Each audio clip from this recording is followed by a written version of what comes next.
All right, so this is your first step. You can see mine is a little bit bigger and I don't have the words on there, so I wanted to make you aware. So in this step, all you're going to do is lightly sketch in the shape of your eye.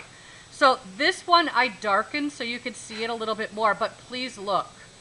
I want to share the anatomy of an eye. It is really important that you guys get this.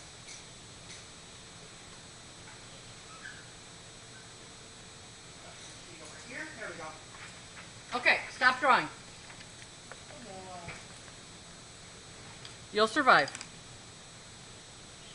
Okay? This right here is the iris.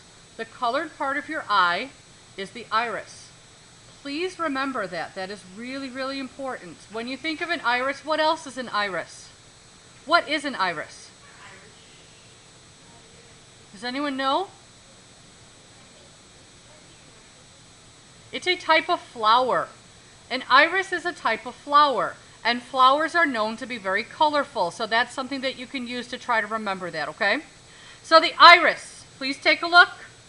The iris will always be round. The pupil is the black part.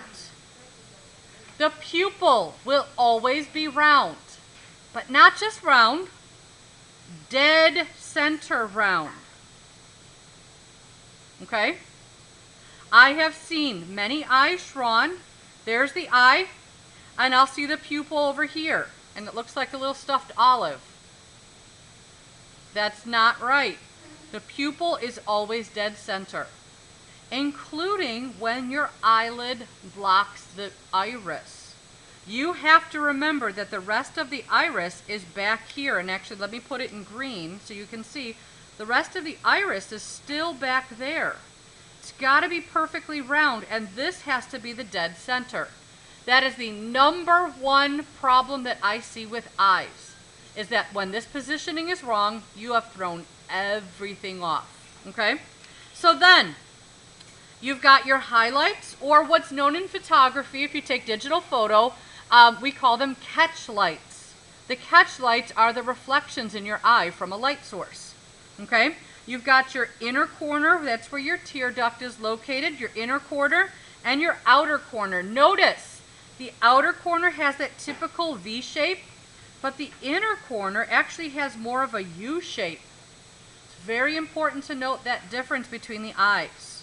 Okay, you've got the regular white portion of the eye, which is mainly white, but it's going to have some variety in there, a little bit of red, little bit of maybe even some gray or some other values in there. And then you've got your upper eyelid, your lower eyelid, and finally your lashes. Please look at lashes. And then we'll get to drawing. This one makes me sad. This one makes me happy. The main difference between the two, these are the exact same shape. The main difference is how you end your pencil stroke. This is someone who is not very confident. Okay? This is someone whose eyelashes would look like this. Look at me. Look at me. Their eyelashes would look like this. That's ridiculous. It doesn't look even remotely realistic. Okay? So instead, this is actually the same motion, but at the end, it's very, very light and airy and sort of flung out at the end. So that is a motion that you're going to need to practice. If you can't get that motion down, you're going to really miss out on some realism. Okay? So with that, let's look at actually drawing that eyeball. Okay? So the very first thing I like to draw is I can start with the actual shape of that eye. I can kind of eyeball. Would this one be the right or the left eye? Look at it. Correct. It would be the right eye. I find that iris. I go ahead and circle a few times. I find dead center, and I do one more circle around there. I can add a few of my creases in here, a few of the creases in there, and that's the general anatomy of that eyeball. Once that's laid out, you can start to move on, okay? And I'm not going to move on to doing a lot of that, but instead what I'm going to do is I'm going to focus just on that iris. So again, there's my general layout of there. I can also draw in where my highlight is so that I can give a really nice, adequate kind of move forward. You should be moving now into, after your H pencil, after your initial sketch is done, you should be moving towards your B pencils, okay? You're going to start to have your favorites. So test out a B pencil and see what works really well for you. I'm actually going to keep with my ebony pencil to make it a little bit stronger for you to be able to see it on camera. But notice what I'm just doing here. I'm actually just scribbling down. This tip was very, very, very pointy, and I want it to be softer. I definitely do not want it to be so hard, because then that's going to leave some marks on my drawing. Okay, so I'm going to start off right over here. I'm going to start off along the edge, and I'm going to lay out some darker value right along that edge. Notice I'm using the deep pencil, but I'm not pressing super hard so that it leaves that shiny. Once you get that shiny graphite on the surface, it's very hard to blend it. So watch out for that shiny graphite. I'm using just a deeper pencil to lay that value down. So I'm starting around the outside and I'm giving a ring. Okay, I can add a little bit of shading wherever the eyelid would be overhanging, and then I'm going to go to my blending stump. Okay, so that blending stump is going to come in now, and I'm going to blend right over that.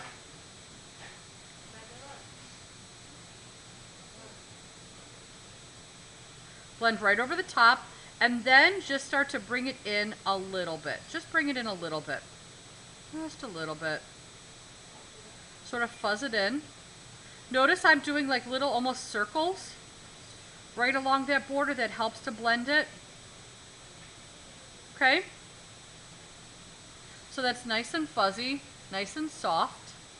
If you press too hard with any of your pencils, it leaves too much graphite where it becomes like an oil slick. It's very hard to actually blend that in, so be careful. Alright, so it's nice and blended around the edge, with the darkest area actually being right around the rim of your iris. Okay? Now, as I come to the center, I want you to think about the iris as you would think about like a wheel. Think about a bicycle wheel. When you're looking at this, let me get back to here. When you're looking at this, these little striations in your iris, these little sort of stripes, they're all coming from the center, like spokes on a bicycle wheel. Do you see that? They're all coming from the center, so it's really important that you replicate that feel. It's got to radiate out equally from the middle, like almost like the hands on a clock as well. That clock is not going to be like this. That's a no. Let's see if we can get a little closer there. There we go. This is a no. This is a yes. They're all radiating straight out from the middle like spokes on a bike wheel or hands on a clock. Okay, so let's move back over here. Let me get back into here. I'm going to come in here and I'm going to start to add in a few little striations that would originate from that center piece. Notice they're different sizes and lengths. That's very important for realism.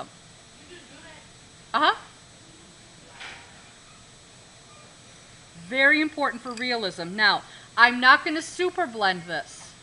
What I am going to do though is I'm going to go over them just almost like maybe once or twice, just in the same way I would be drawing as if I drew with a pencil.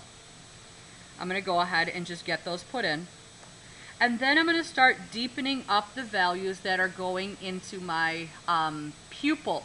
Again, the pupil is that center dot that gets larger or smaller, but it's always centered on the iris. So I'm going to go ahead and start deepening up, because this is the darkest value right here, because that's basically the black portion of your eye. So I'm going to go ahead and make sure it's nice and round before I start filling it in. I'm going to draw around where that lovely highlight is. And I'm going to go ahead and fill that in. Again, I'm on a dark pencil. I'm going to come in. I'm going to blend it nicely.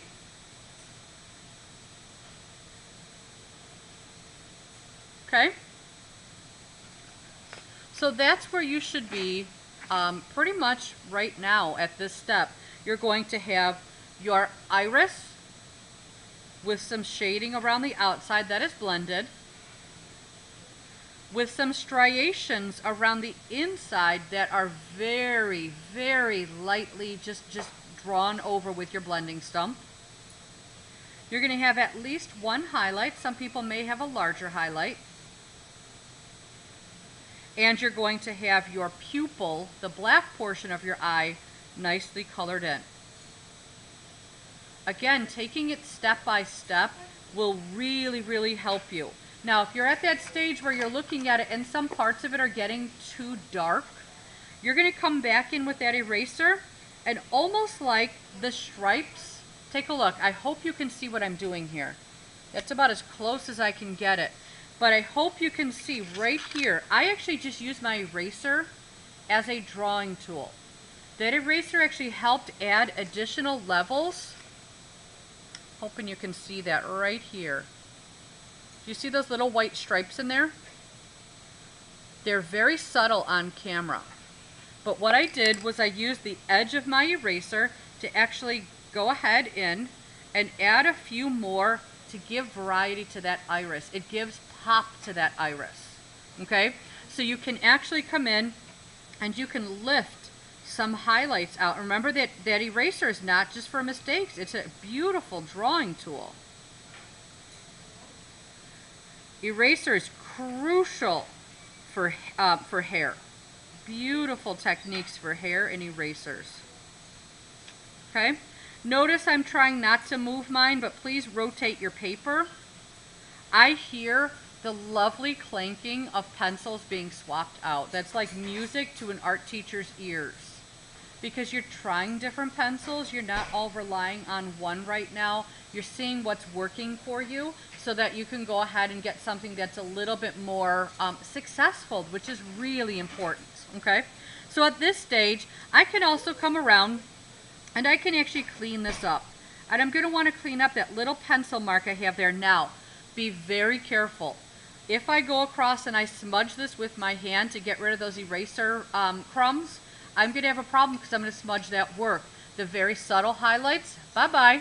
We don't want that. So instead, maybe take and lightly blow it off and then leave it, okay? So with that, you're going to start to deepen up some of the values and actually add more striations in that iris. So in here, I can actually come in now with one of my deeper B pencils and almost add some value that goes around that iris. Again, I'm going to deepen up some of those, making sure that I still keep them nice and radial. And then I'm going to add some in between some of those highlights that I already put in. So I'm going to come in there, and I'm just sort of very much channeling back to when we used line for value. Remember, we were doing linear value, hatching, and cross-hatching. This is very much the same idea. You're getting lightness and darkness by adding value inside of there. Okay? So I'm starting to gain more value. I can go through, and again, I'm just going to just lightly almost redraw over them. And I'm going to do that with my blending stump. And that blending stump is really going to be super, super helpful. I can come back in and I can strengthen up my pupil, making sure that that catch light stands out, that nice highlight. Maybe pop a few darker ones in here and there, especially around that highlight so it really stands out.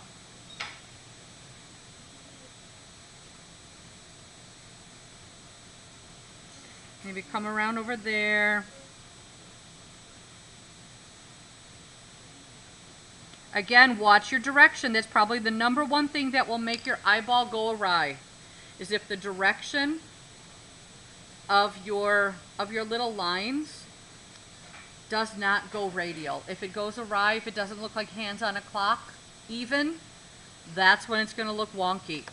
Come back in, maybe lift out a few more highlights with that corner of that eraser. If your eraser is not very sharp on the edge, if you've got a really dull eraser, you can bring it up here. I can use an X-Acto blade to actually cut a little portion of the eraser to give you more of a chisel edge. So if ever you have that happen, just bring it up and let me know so that we can go ahead and make it something that's definitely more usable for you.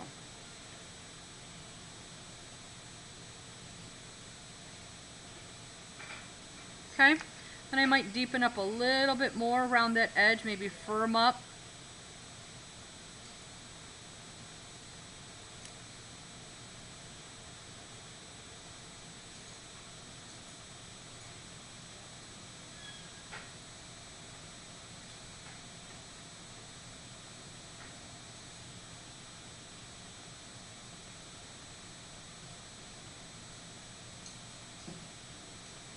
Okay, so that iris is pretty much done, besides when we might actually go back and make some adjustments as the rest of it happens, okay?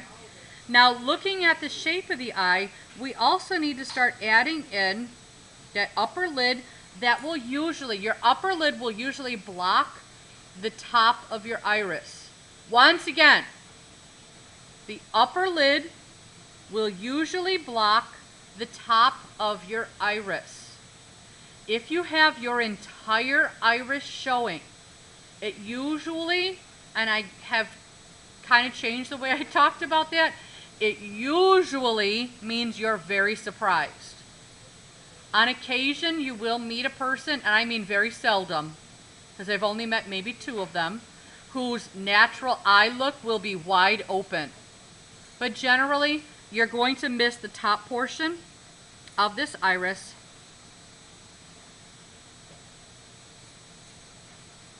You're going to see the bottom portion. Bottom portion is going to be there.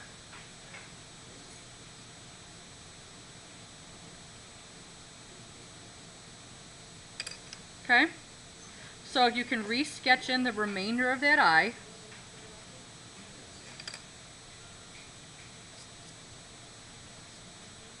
And then begin your shading process. Again, this eyelid will produce a little bit of extra shadow right there on your iris. And I can actually blend that in. This part then, I'm going to erase, because that's the part that is blocked by my eyelid. So you can see that's where we are right now.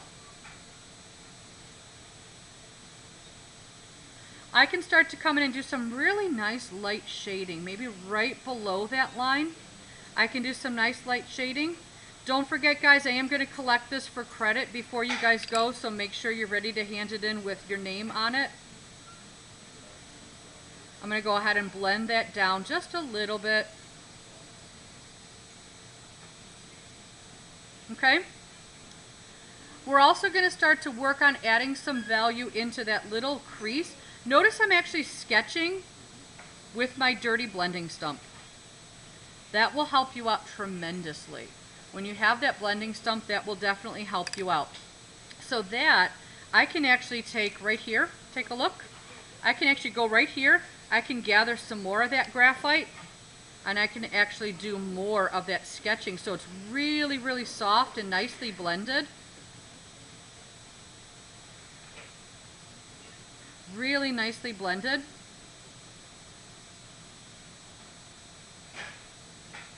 So you'll notice I'm doing a lot of my drawing right now with a dirty blending stump. It's one of my favorite tools to use. Okay? So as you get into the outer corner of the eye, you're going to see a little bit of shadowing in here. We're going to see some more shadowing right outside and right inside to give that little pop it needs. Adjust as needed, like I needed to bring that out a little bit. I can then come in and then just sort of firm up some of the edges with my pencil. Again, I happen to be on my ebony still, so you can really see it. But you can choose another high B pencil. So I just want to firm up that edge so you can really see that there's an edge there. Notice it's still nice and light and sketchy. That's really important. And I blend in a rounded fashion.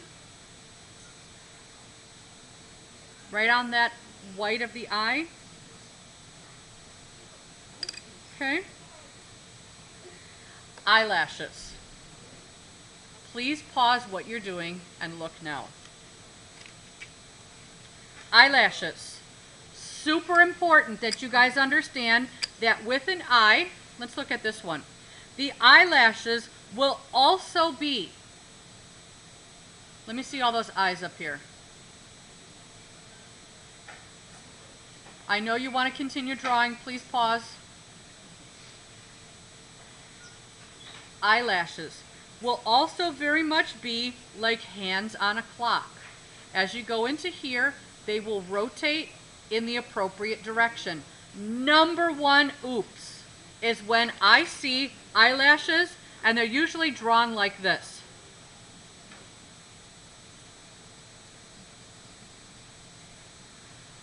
Miss Glaze, my eye looks terrible. Well, of course it looks terrible.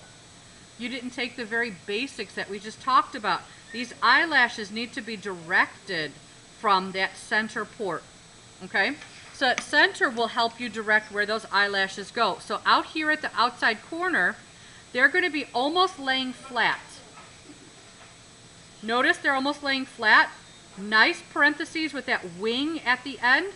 As they come up to the front, they're almost standing straighter.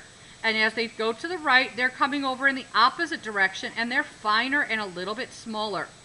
But again, layering them and winging out that edge is super important when it comes to those eyelashes. So making sure that you're directing them appropriately as you are working is incredibly important on this. Same with the lower eyelashes, but don't forget, there are not as many and they are not as long as the upper eyelashes, okay? So moving back into this eye, I can come in now, and my eyelashes happen to go off the page. That's all right. I can actually lay a few up here to remind myself, and lay a few out here to remind myself that I'm supposed to be turning, okay? I'm gonna come in there now. Again, you have to flare it out at the end. If you don't flare it out at the end, you're going to end up with something that looks very, very, very fake. They've got to be flared. You've got to kind of stab it and go. Okay, I'm going to actually add a little bit more darkness right here at the root. A little bit more darkness at the root line.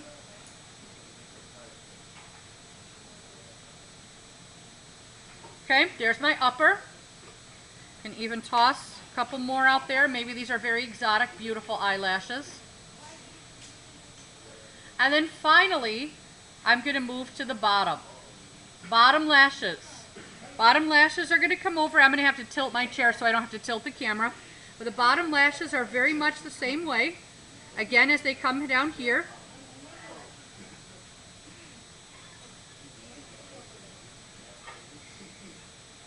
Give a little bit of darkness at the root line.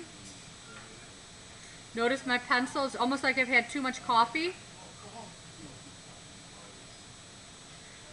My second edge there to the eyelid.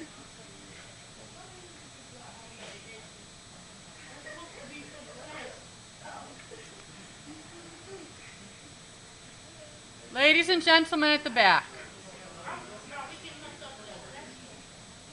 Ladies and gentlemen at the back.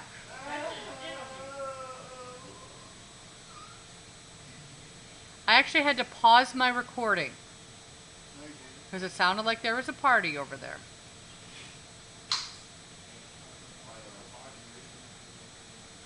I hope you all realize this is being collected for credit before you go.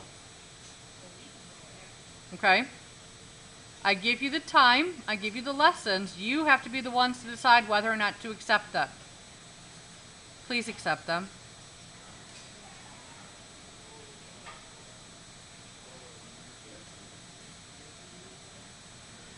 So right here is pretty much the finished eye, there's some refining to be done, of course. I might refine this. I actually would probably come in and use some white paint for that highlight. I actually really want to put one more highlight over here. A lot of times an artist will use something called gouache, which is a water-based white matte paint that you can actually put a highlight back in with. But again, these are sort of the finished pieces. Please make sure you listen to those lessons and you follow through accurately with them so that you do a really nice job on that eye. All right, so I'm going to leave this one